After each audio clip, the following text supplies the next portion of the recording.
A ciência fala de fósseis encontrados que datam de 66 milhões de anos. A Bíblia, por outro lado, relata 6.000 anos de história de Adão até os nossos dias. Aonde estaria a verdade? A ciência está certa? A Bíblia está errada? A Bíblia está correta e a ciência está fantasiando? Existe algum disparate entre uma e outra? Neste vídeo nós vamos descobrir que, na verdade, não existe nenhum disparate. Pelo contrário, vamos mencionar uma linha teológica pouco conhecida, mas que grandes homens estudaram e divulgaram em suas obras. E você vai entender que na Bíblia Sagrada tudo isso está descrito e com requintes de detalhes. Nós vamos realmente mergulhar numa revelação extraordinária e vamos entender onde a Bíblia e a ciência declaram os mesmos fatos e tudo está registrado na Palavra de Deus. Eu sou o pastor Cleudson Cunha, seja muito bem-vindo ao nosso canal. E se você ainda não é inscrito, clica no botãozinho aqui embaixo, se inscreve, ativa o sininho para ser notificado sempre que houver vídeos novos e, claro, deixa aquele seu curtir, o seu like e, se possível, um comentário. Fala aí o que achou do vídeo, se tem algum tema que você gostaria que trouxéssemos no canal para que nós possamos juntos crescer e mergulhar no conhecimento. Então, sem mais demora, vamos ao nosso conteúdo de hoje.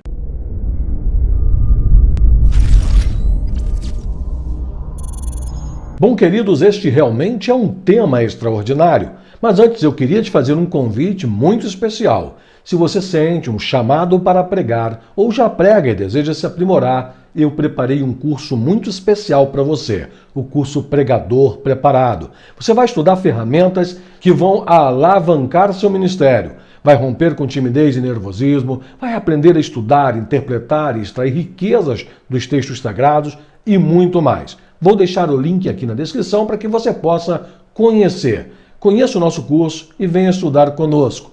Mas vamos falar do nosso conteúdo? Então vamos lá. A Bíblia fala de 6.000 anos de criação, a ciência de 66 milhões de anos dos fósseis encontrados dos dinossauros. Onde estaria a verdade?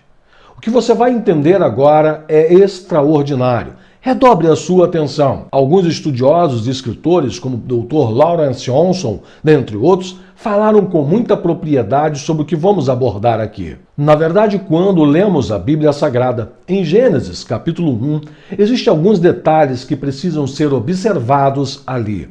O texto nos diz assim, em Gênesis, capítulo 1, verso 1.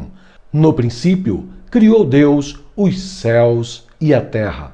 O que no hebraico está escrito, Bereshit bara Elohim et hashamayim ve'et haaretz.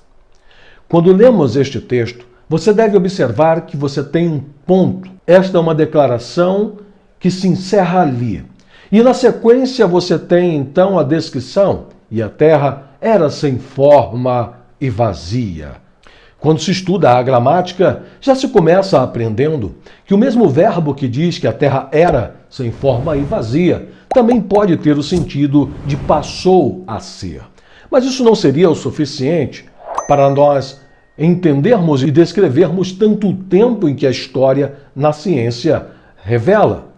Mas há uma passagem bíblica que nos leva muito e muito além disso.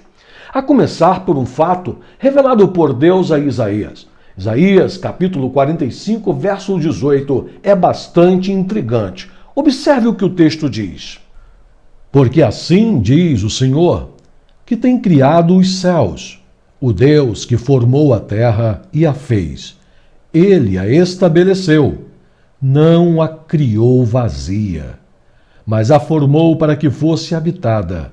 Eu sou o Senhor e não há outro. Note que o texto faz questão de dizer, nos lábios do profeta, que Deus não criou a terra vazia.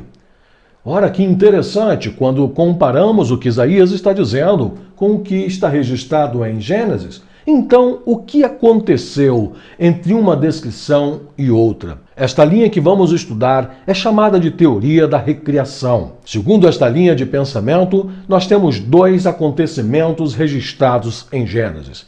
Primeiro, no princípio criou Deus os céus e a terra. Ponto. Deus a haveria criado ali, em estado perfeito, como diz Isaías. Um estado que também está descrito na Bíblia. E eu gostaria de chamar a sua atenção, porque há uma descrição detalhada sobre este período no livro do profeta Ezequiel. Ezequiel, capítulo de número 28.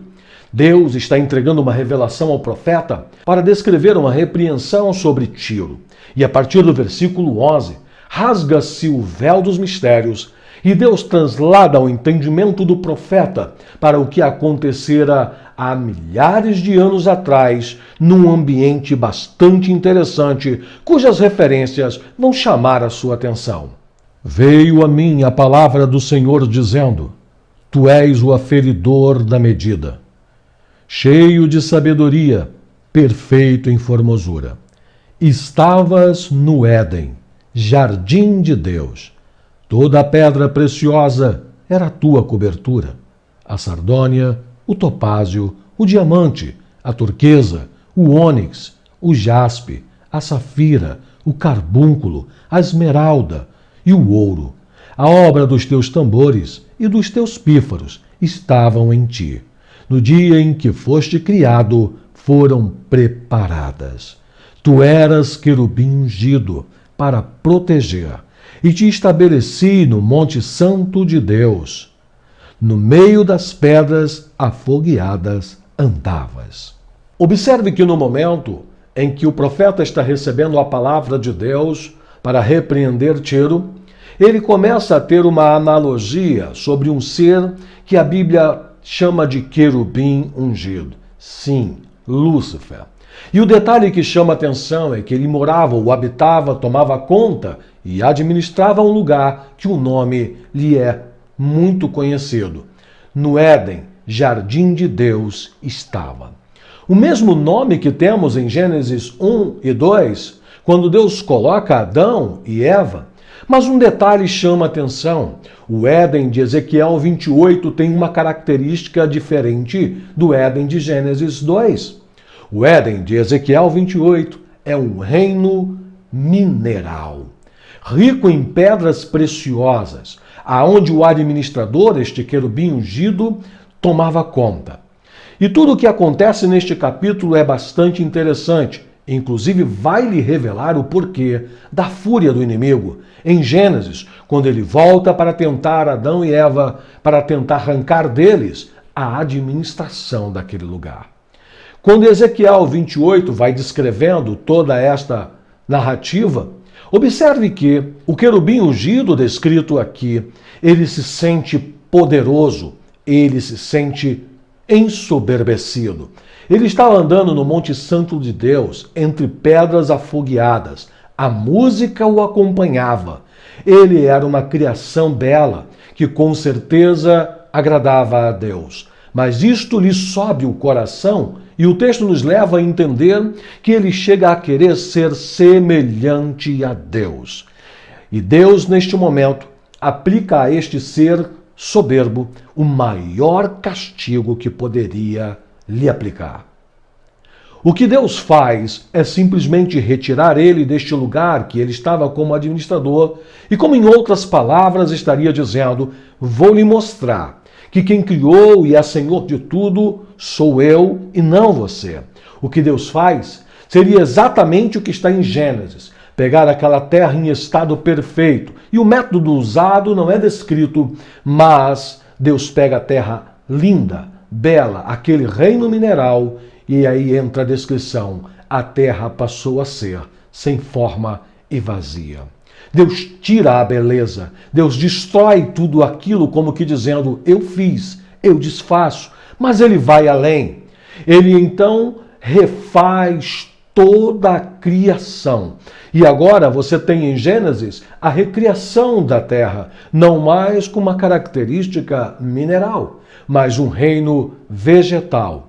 Deus começa então o que temos descrito em Gênesis 1, nos dias criativos. Recoloca tudo em ordem, coloca tudo novamente belo, e o castigo para aquele ser soberbo vem agora.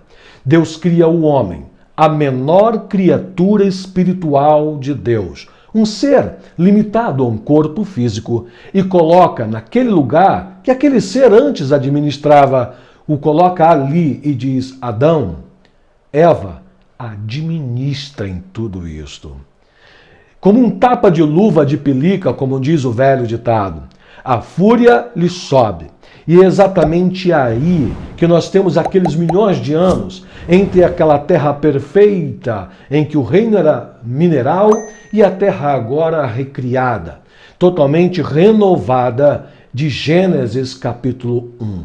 Quantos milhões de anos estão entre um e outro? Bom, ali você pode encaixar todos e até os 4 bilhões que a ciência diz a Terra ter. O importante é entender que a Bíblia traz os detalhes. Está lá, é só procurar. Só que este ser soberbo, o que ele faz, é óbvio, você conhece.